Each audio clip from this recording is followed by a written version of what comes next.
Self care luxury இல்லைங்க. இன்றைக்கி நான் பேச போகிற விஷயம் மேக்கப்பை பற்றியோ இல்லை ஃபேஷனை பற்றியோ இல்லை, பெண்களுக்கான க்ரூமிங் அண்ட் செல்ஃப் கேர் பற்றி தான். முதல்ல ஒரு கேள்வி கேட்குறேன். கடைசியாக நீங்கள் உங்களுக்காக கண்ணாடி முன்னாடி நின்று எப்போ சீவி பார்க்க இல்லை ஸ்கின்னை கவனிக்க நான் எப்படி இருக்கேன் அப்படின்னு உங்களை நீங்களே கேட்டு எவ்வளோ நாள் ஆச்சு? பெண்களோட உண்மையான வாழ்க்கை பெண்ணாலே குடும்பம், குழந்தைங்க, வேலை, பொறுப்பு. காலையில் எழுந்தோமே யாரை பார்க்குறோம்? கண்டிப்பாக நம்மளே இல்லை. பிள்ளைங்க ரெடியா, ஹஸ்பண்ட்க்கு லேட் ஆயிடுச்சா, ஆஃபீஸ்க்கு டைம் ஆயிடுச்சா, இப்படி எல்லாருக்காகவும் ஓடிட்டு நம்மளை லிஸ்ட்டில் கடைசியாக வச்சுக்கிறோம். க்ரூமிங், செல்ஃப் கேர் எல்லாம் லக்ஸுரின்னு நினச்சிக்கிறோம்ல. ஆனால் உண்மை என்ன தெரியுமா? Self care luxury. க்ரூமிங்னா ஃபுல் மேக்கப் போடுறது இல்லை, எக்ஸ்பென்சிவான சலூன் போகணுன்னு அவசியம் இல்லை. க்ரூமிங்னா நம்மளை நாமளே மதிக்கிறதுங்க. Clean hair, simple skin care, neat dressing, fresh feeling, இதெல்லாமா தான் க்ரூமிங். அழகாக இருக்கணும்னு மட்டும் இல்லைங்க, நம்ம மனசுக்காக. மிரர் மோமெண்ட்னா என்ன தெரியுமா? இதுதான் இருக்கிறதுலே இம்பார்ட்டண்ட்டான ஒரு விஷயம். ஒரு நாள் கண்ணாடி முன்னாடி நீங்கள் நின்று பாருங்களேன். Dark circles, hair fall, tired face. அப்போது நீங்கள் சொல்ல வேண்டியது என்னை இப்படி ஆயிட்டேன் அப்படின்றது இல்லை. நீங்கள் என்ன சொல்லணும் தெரியுமா? நான் டயர்ட், ஆனால் நான் வீக் இல்லை. இந்த அக்செப்டன்ஸ் தான் செல்ஃப் கேரோட ஃபஸ்ட்டு ஸ்டெப். ஹேர் கேர் என்ன தெரியுமா? நமக்கு லைட்டாக முடி கொட்டுருச்சுன்னா அது வெறும் ஹேர் ஃபால் இஷ்யூ ஆகாது, அது எமோஷ்னல் இஷ்யூ ஆயிரும். அது மெயினாக விமென்ஸ்க்கு. நம்ம செய்யும்போது கையில் முடி வரும் பாருங்கள், நெஞ்சே வெடிக்கிற அளவுக்கு வலிக்கும், அந்த அளவுக்கு வலிக்கும்.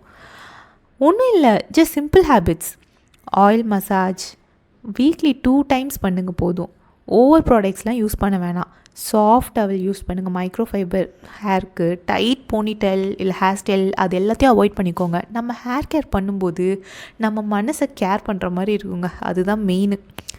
நெக்ஸ்ட் நம்மளோட சிம்பிள் ஸ்கின் கேர். அது சிம்பிளாக இருந்தால் போதும். எனக்கு டைம் இல்லைங்க இதுக்கெல்லாம் அப்படிலாம் சொல்லாதீங்க. மார்னிங் அண்ட் நைட்டு 3 steps போதும். க்ளீன் பண்ணிவிட்டு உங்கள் ஃபேஸை மாய்ஸ்சரைசர் அப்ளை பண்ணுங்கள், சன்ஸ்க்ரீன் அப்ளை பண்ணுங்கள். கன்சிஸ்டன்சி தாங்க சீக்ரெட். இதுதான் மெயின். நீங்கள் கன்சிஸ்டண்ட்டாக எது பண்ணாலும் அது ஒர்க் அவுட் ஆகும். ஸோ ஸ்கின் நல்லா இருந்தால் கான்ஃபிடென்ஸ் ஆட்டோமேட்டிக்காக வரும். Next body care. நம்ம ஃபேஸை மட்டும் கேர் பண்ணுவோம். நிறைய பேர் face wash, face cream, moisturiser எல்லாமே யூஸ் பண்ணுவோம். ஆனால் பாடியை அவாய்ட் பண்ணிடுவோம். அது ஏன்னு தெரில. பாடியில் ட்ரை ஸ்கின் இல்லை டார்க் நீஸு, கால்லாம் பார்த்தா வெடிப்பாக இருக்கும். கம்மி ஏஜாக தான் இருப்பாங்க, ஆனால் பயங்கர ஏஜ்டாக தெரியுவாங்க கால் கையெல்லாம் பார்த்தாலே. இது ஷேம் இல்லை ஆக்சுவலி, இதெல்லாம் ஒரு சைன். நீங்கள் உங்களை ரொம்ப கவனிக்காமல் விட்டுட்டீங்க. ஒன்றும் இல்லை, ஒரு வார்ம் பாத் இல்லை ஒரு நல்ல ஸ்க்ரப் பண்ணிவிட்டு நல்ல மாய்ஸ்சரைசர் இதை கன்சிஸ்டண்ட்டாக பண்ணுங்கள். அப்புறம் இன்னொரு விஷயம், வீட்டில் தானே இருக்கோம், நைட்டியே போட்டு சுற்றிட்டுருக்குறோம். இந்த நைட்டி போடுற பழக்கத்தை தயவு செஞ்சு ஸ்டாப் பண்ணுங்கள். யார் பார்க்க போகிறாங்க? உள்ளே தானே இருக்கோம். ஏன் யார் பார்க்கணும்? உங்களை நீங்கள் பார்த்து இம்ப்ரெஸ் ஆகிக்க வேணாமா? ட்ரெஸ்ஸை போடுறது நம்ம மற்றவங்கள இம்ப்ரெஸ் பண்ணுறதுக்கோ இல்லை சொசைட்டியோ இல்லை இன்ஸ்டாகிராம்லையோ யாரையும் இம்ப்ரெஸ் பண்ணுறது கிடையாது. ட்ரெஸ் போட்டு நீங்கள் கம்ஃபர்டபுளாக கான்ஃபிடெண்ட்டாக ஃபீல் பண்ணணும். ஒரு க்ளீன் ட்ரெஸ், நீட் லுக், அது போதுமே. எனக்கு இது சூப்பராக இருக்குது அப்படின்னு நீங்கள் ஃபீல் பண்ணால் அது தாங்க ரியல் பியூட்டி. நெக்ஸ்ட்டு இன்னொரு இம்பார்ட்டண்ட் டாபிக் என்ன தெரியுமா? Mental grooming. இந்த ஃபேஸ் க்ரூமிங், இல்லை ஹேரு, ஃபேஸு, பாடி எல்லாமே பார்த்தாச்சு, இந்த ட்ரெஸ்ஸிங். ஆனால் எல்லாத்தையோட முக்கியமானது மென்டல் க்ரூமிங் தான். இதை பற்றி யாருமே மோஸ்ட்லி பேச மாட்டாங்க. நம்ம டெய்லி இந்த நெகட்டிவ் செல்ஃப் டாக் பண்ணுற ஹேபிட் இருந்துச்சுன்னா அதை உடனே தயவு செஞ்சு நிறுத்துங்க. நான் போதும், என் ஃபேமிலிக்கு ஒரு பில்லர் சப்போர்ட் மாதிரி அப்படின்றத, அந்த வேர்டை தான் மெயின். அந்த வேர்டை நீங்கள் நம்பினாலே நீங்கள் உங்களை செல்ஃப் ரெஸ்பெக்ட் பண்ணிப்பீங்க. ஸோ மற்றவங்க யாரோடையும் உங்களை கம்பேர் பண்ணிக்காதீங்க. இந்த கம்பேர் பண்ணுற ஹேபிட் இருந்தால் தயவு செஞ்சு நிறுத்திக்கோங்க. ஒருத்தவங்களோட லைஃபோட நம்ம லைஃப்பை கம்பேர் பண்ணால் நம்மளோட லைஃப் ரொம்ப டவுன் ஆயிரும். ஸோ டெய்லி கண்ணாடி முன்னாடி நின்று நான் என்னால் முடிஞ்சதை பெஸ்ட்டாக செய்கிறேன் அப்படின்னு சொல்லுங்கள். இது ஓவர் கான்ஃபிடென்ஸ்லாம் இல்லை, செல்ஃப் ரெஸ்பெக்ட். செல்ஃப் கேர் வந்து ஒரு செல்ஃபிஷான விஷயம் இல்லை, அது தேவையானது. நம்ம செல்ஃப் கேர் பண்ணால் சொசைட்டி என்ன தெரியுமா சொல்லும், இதெல்லாம் ஓவராக இல்லை அப்படின்ற மாதிரி சொல்லும். ஆனால் என்னையுமே நம்ம டயர்டான ஃபேஸில் முடி கொட்டுறது இல்லை டார்க் சர்க்கிளுக்கு யாருமே வந்து கவலைப்பட போகிறது இல்லை. என்ன இப்படி இருக்க அப்படின்லாம் யாரும் வந்து கேட்க போகிறதும் இல்லை. இந்த விஷயத்தெல்லாம் அவங்க கேட்க மாட்டாங்க. ஆனால் அவ்வளோதான்.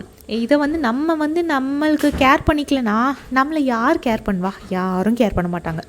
ஸோ ஒரு ஸ்மால் டெய்லி ஒரு சின்ன ஸ்டெப் தான், சின்ன ஒரு self care routine 5 to 10 minutes. Morning face wash and cream, night hair comb massage, வீக்கெண்டில் ஆயில் ஸ்க்ரப்பு, இதெல்லாம் தாங்க க்ரூமிங்.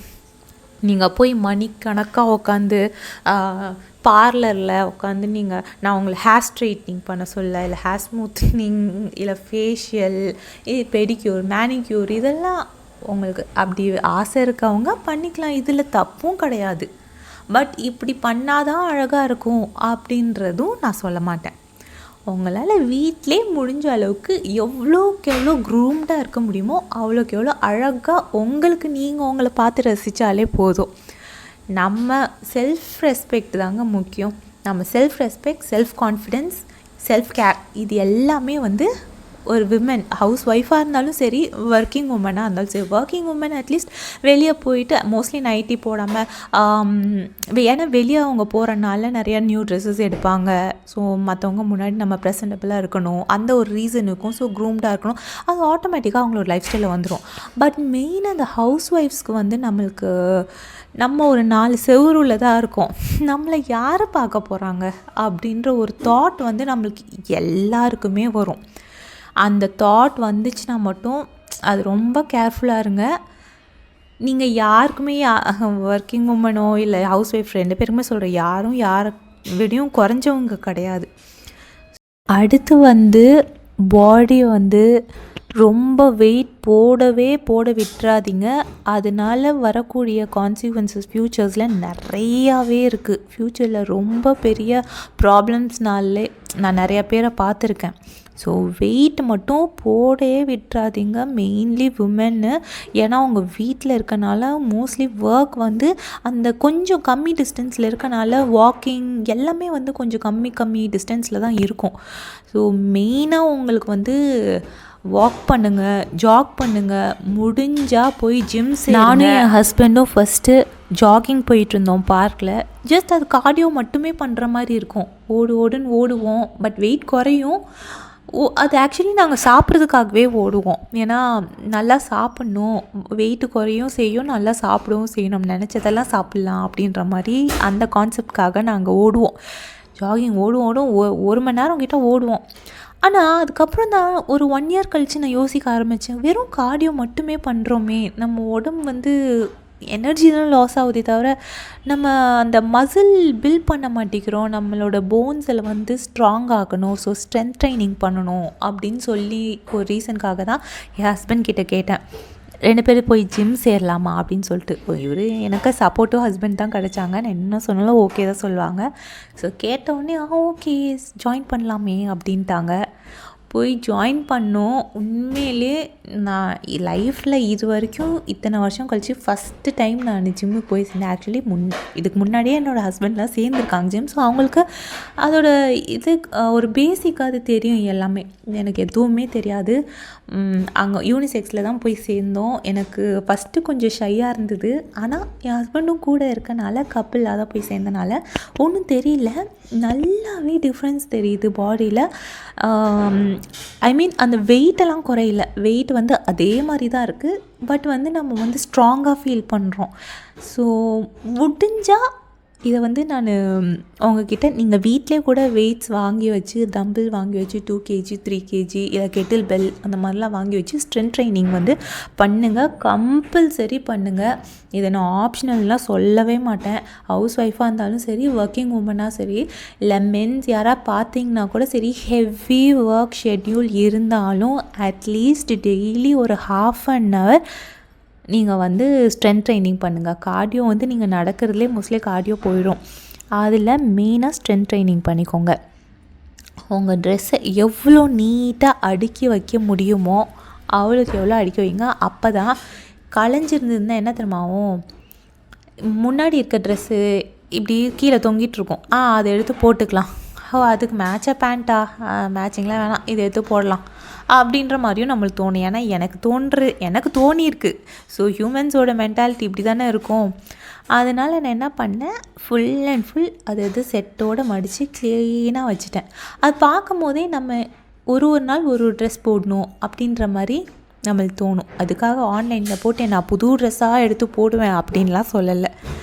இருக்கிற ட்ரெஸ்ஸை நீட்டாக மெயின்டைன் பண்ணுங்கள். முடிஞ்ச அளவுக்கு வாஷிங் மிஷினில் போட்டிங்கன்னா அந்த ட்ரையர்லாம் யூஸ் பண்ணாமல், இப்போ என்ன வெயில் சீசன் தானே, அது ட்ரையர்லாம் யூஸ் பண்ணாமல் அப்படியே காய போடுங்க. துணி குவாலிட்டி ரொம்பவே நல்லாயிருக்கும். ஸோ ஹெல்த்தியாக சாப்பிடுங்க. ஜிம்மு இல்லை எக்ஸசைஸ் இதெல்லாம் பண்ணிங்கன்னா ப்ரோட்டீன் இன்டேக் நல்லா எடுத்துக்கோங்க. ப்ரோட்டீன் இன்டேக் எடுக்க தான் உங்களுக்கு பாடியில் நல்லா ஒரு போன் டென்சிட்டி இல்லை மசில் அதெல்லாம் குறையாமல் இருக்கும். மசில்லாம் குறைஞ்சிச்சின்னா பின்னாடி நம்ம வயசு ஆகும்போது நம்மளுக்கு அந்த கால் வலி, கை வலி, ஷோல்டர் வலி அதெல்லாம் வருது இந்த மசில் வீக்னஸ்னால தான். ஸோ நல்லா ஹெல்த்தியாக தால், நட்ஸு, ட்ரை நட்ஸு, ஃப்ரூட்ஸு இதெல்லாம் நிறைய எடுத்துக்கோங்க. ஆயில் ஐட்டம்ஸ் மோஸ்ட்லி அவாய்ட் பண்ணிக்கோங்க. ஜங்க் ஃபுட் சாப்பிடாதீங்க. நிறைய நிறைய நிறைய நிறைய தண்ணி குடிங்க. ஒரு பெஸ்ட்டு சொல்யூஷன் எல்லா ப்ராப்ளம்க்கும் பெஸ்ட்டு சொல்யூஷன் நிறைய தண்ணி குடிக்கிறது. ஸோ இதெல்லாமே நல்லா ஒரு ரொட்டீனாக ஃபாலோ பண்ணிக்கோங்க. இன்னொன்று தண்ணி குடிக்க மறந்துட்டிங்கன்னா ஒரு பாட்டிலில் ஃபுல்லாக தண்ணி ஆட் பண்ணி வச்சுக்கோங்க. அது எப்பயுமே கையிலே வச்சுருங்க. டிவி பார்த்தாலும் சரி, வாக் பண்ணிட்டு போகும்போதும் சரி, கையில் வைங்க. நீங்கள் மறந்துடுச்சுன்னா கூட தண்ணி நல்ல ஞாபகம் இருக்கும் நீங்கள் பாட்டிலில் போட்டு வச்சிங்கன்னா. ஸோ மனசு எதுவும் என்றைக்கும் ஃபீல் பண்ணி கஷ்டப்பட்டிங்கன்னா ஃபீல் பண்ணாதீங்க. ட்ராவல் பண்ண ஆரம்பிங்க. 2 வீலரோ 4 வீலரோ கற்றுக்கோங்க. நான் ரீசெண்டாக தான் கற்றுக்கிட்டேன் 2 வீலர் 4 வீலர். பட் ட்ரைவ் பண்ணும்போது கொஞ்சம் பயமாக தான் இருக்குது. பட் போயிட்டே இருக்கும்போது மனசு ஏதோ லைட்டாக ஃபீல் ஆகுது. அது ஏன்னு தெரியல. நீங்களும் எக்ஸ்பீரியன்ஸ் பண்ணிங்கன்னா என்கிட்ட சொல்லுங்கள். ட்ரைவ் பண்ணும்போது ஃபீல் வேறு மாதிரி இருக்குது, வேறு லெவலில் இருக்குது, சூப்பராக இருக்குது. ஸோ ட்ரைவ் பண்ண தெரியாதவங்க கொஞ்சம் டைம் எடுத்து கற்றுக்கோங்க தயவு செஞ்சு. ஸோ பர்ஃபெக்டாக இருக்கணும்னு இல்லை, ப்ரெசண்ட்டாக இருந்தால் போதும். ஸோ பெண்களே, நீங்கள் யாருக்கும் ப்ரூவ் பண்ணணுன்னு எந்த அவசியமும் இல்லை. உங்களுக்கு நீங்கள் இருந்தால் போதும். ஸோ செல்ஃப் கேரை உங்களோட கேலண்டரில் ஆட் பண்ணிக்கோங்க. அப்புறம் பார்த்துக்கலான்னு தள்ளி போடவே போடாதீங்க. ஏன்னா உங்கள் ஃபேமிலிக்கு மட்டும் இல்லை, உங்களுக்கே நீங்கள் தேவை. உங்களை பார்த்துக்கோங்க, உங்களை மாற்றிக்கோங்க, உங்களை ரெஸ்பெக்ட் பண்ண ஸ்டார்ட் பண்ணுங்கள். ஸோ இந்த வீடியோ பிடிச்சிருந்ததுன்னா லைக் பண்ணுங்கள், ஷேர் பண்ணுங்கள். எப்படி இருந்ததுன்னு கமெண்ட்டில் எனக்கு சொல்லுங்கள். ஸோ என்னோடய சேனல் நீங்கள் சப்ஸ்கிரைப் பண்ணாமல் இருந்தீங்கன்னா தயவு செஞ்சு சப்ஸ்கிரைப் பண்ணிவிட்டு அதுக்கப்புறம் பாருங்கள்.